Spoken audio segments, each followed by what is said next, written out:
તંત્રની બેદરકારીના કારણે એક વ્યક્તિનો જીવ ગયો છે, ત્યારે કોંગ્રેસ હવે મેદાનમાં આવ્યું છે અને રોષ ઠાલવી રહ્યું છે, આક્રોશ વ્યક્ત કરી રહ્યું છે।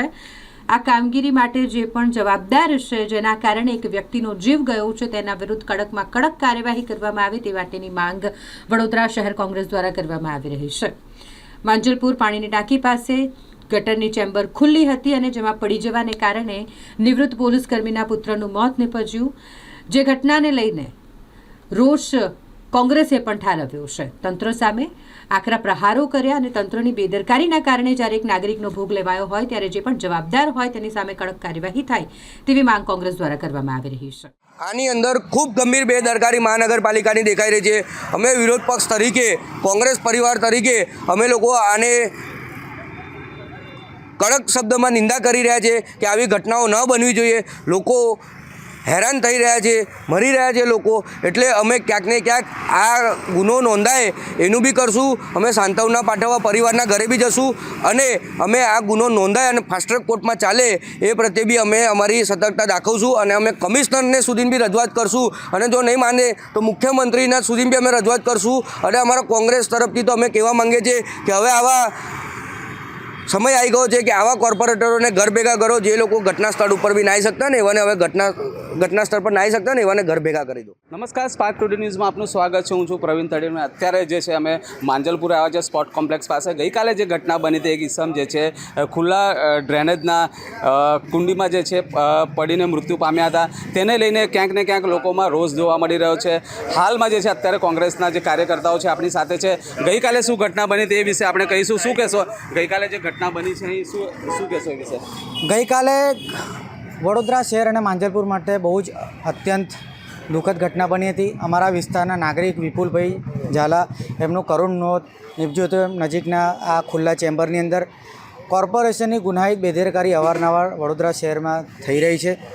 અવારનવાર આ વિસ્તારના નાગરિકના જાગૃત નાગરિક તરીકે મેં અવાજ ઉઠાવ્યો છે, કારણ કે આ રસ્તો જે છે છેલ્લા ઘણા સમયથી બની રહ્યો છે, લગભગ 6 મહિનાથી પણ વધારે સમય, વર્ષ જેવો મને એવું લાગે કે થવા આવ્યું, ત્યારે આ કામગીરી ચાલી રહી હતી।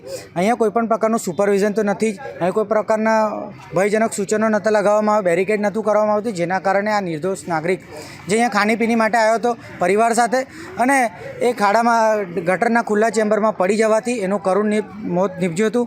મારું કોન્ટ્રાક્ટરની સામે, અહીંના અધિકારીઓની સામે, વહીવટીતંત્રની સામે લાલ આંખ કરીને એની સામે કડક દંડાત્મક કાર્યવાહીની સાથે સાથે FIR નોંધાવવામાં આવે, ફોજદારી ગુનો દાખલ કરવામાં આવે, એક હત્યાનો ગુનો દાખલ કરવામાં આવે મારી સ્પષ્ટ માંગણી છે, કારણ કે એક નિર્દોષ નાગરિકે, એક પરિવારે એમનો મોભી ગુમાવ્યો છે અને તંત્ર અને કોન્ટ્રાક્ટરો બેફામ બનેલા છે। કોઈપણ પ્રકારની તસદી નથી, કરોડો રૂપિયાનો કામગીરી લેવામાં આવે છે, ભ્રષ્ટાચાર કરવામાં આવે છે, પણ એમને ભાન નથી પડી। આજે જ્યારે વહીવટીતંત્ર, જ્યારે કોઈનું નિર્દોષ નાગરિકનું મૃત્યુ થયું છે, ત્યારે એમના સવારે અહીંયા આગળ આ બેરિકેડ લગાવવામાં આવ્યો હતો। જો ગઈકાલે આવા બેરિકેડ અગાઉથી જ મૂકવામાં આવ્યો હતો તો આ બનાવ ના બન્યો હોત। એટલે મારી સ્પષ્ટ માંગણી છે કે આની સામે દંડાત્મક કાર્યવાહીની સાથે સાથે બ્લેકલિસ્ટની સાથે સાથે એની સામે હત્યાનો ગુનો દાખલ કરવામાં આવે, એવું મારું સ્પષ્ટ માનવું છે। અને બીજી વસ્તુ કે અહીંના જે સ્થાનિક કોર્પોરેટર છે અમારા વિસ્તારના, કલ્પેશભાઈ ઘરમાં બેસીને સૂચનો આપે છે, એવું કહે છે કે એ વ્યક્તિની બી જવાબદારી હતી કે એને વ્યવસ્થિત જોઈને ચાલુ જોઈતું હતું। કલ્પેશભાઈ, આ તમે તો સ્થળ પર આવ્યા નહોતા, તમે તો જાગૃત કોર્પોરેટર તમે જાતનો સમજો છો ને, તો તમારે તો સ્થળ પર આવવું જોઈતું હતું, પણ તમે ઘરમાં બેસીને શું સૂચનો આપો છો? તમે શું પેલા કોન્ટ્રાક્ટરને બચાવવાનો કંઈક ને કંઈક રીતે શું તમારે કોઈ સાઠગાંઠ છે? એટલે મને એવું લાગે કોન્ટ્રાક્ટરને બચાવવાનો પ્રયત્ન કરી રહ્યા છે। કોન્ટ્રાક્ટરને ના બચાવો, આ ખૂબ જ શરમજનક ઘટના બની છે અને તમે આવી હાસ્યાસ્પદ વાહિયાત વાત કરીને વિસ્તારના નાગરિકનું અપમાન ના કરો। આ આપણા વિસ્તારના નાગરિકોની સલામતીનો પ્રશ્ન છે।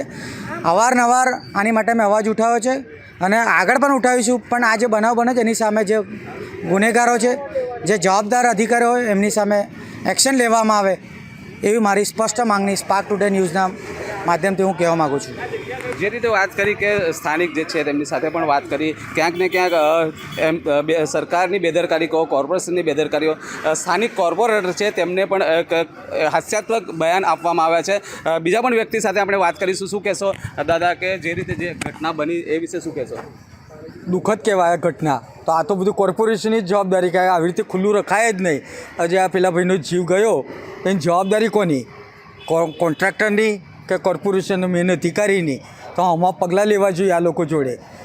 અને કાલે જે આડસ મૂક્યા છે આ બિલકુલ ખુલ્લું હતું, આ સામે આ રોડ બને છે તે ગટરના હજી ઢાંકણાય નથી મૂક્યા.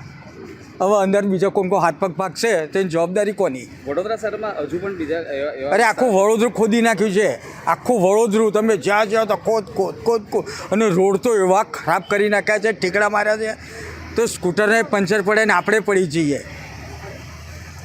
શું કોની બેદરકારી કોની માની શકો છો તમે? કોર્પોરેશનની જ અધિકારીઓ બિલકુલ જોવા જ નથી આવતા. આ પાઇપ મેં ના કીધું કે પાઇપો નાખે છે તો પાઇપ નાખ્યા પછી એનું ફિટિંગ જોવું પડે. આ પાઇપ વાંકો હોય ને તે પાણી છે ને લીક થઈને જમીનમાં જાય, એ માટી ચૂસે અને પછી માટી બે જઈને રોડનો પૂવો પડે. આ કોઈને ખબર જ નથી પડતી. મારે હમણાં વાલ બેહાડ્યો તો એવું જ બેહાડ, મેં કીધું એ તો કે આવો જ હોય. અરે આવો ના હોય, એ ફરી પાછું ખોદવું પડશે, એનો ખર્ચો થશે કોણ પૂછશે? કોર્પોરેશનમાં એ રાખવું જોઈએ ને ધ્યાન. કોઈ જોવા જ નથી આવતું, કોઈ જોવા નથી આવતું. તમે વિચાર કરો કે ચલો ભાઈ આપણે જોઈએ. જે રીતે વાત કરી આપણે સ્થાનિક જે છે એમની સાથે પણ વાત કરી, ક્યાંક ને ક્યાંક કોર્પોરેશન દોષી છે આ વાતમાં. અને તમે જોઈ શકો છો કે સ્પાર્ક ટુડેના માધ્યમથી તમે બતાવીએ છીએ સ્થળ પર અત્યારે ઉપસ્થિત છે અને લોકો જે છે હાલ વિરોધ કરી રહ્યા છે.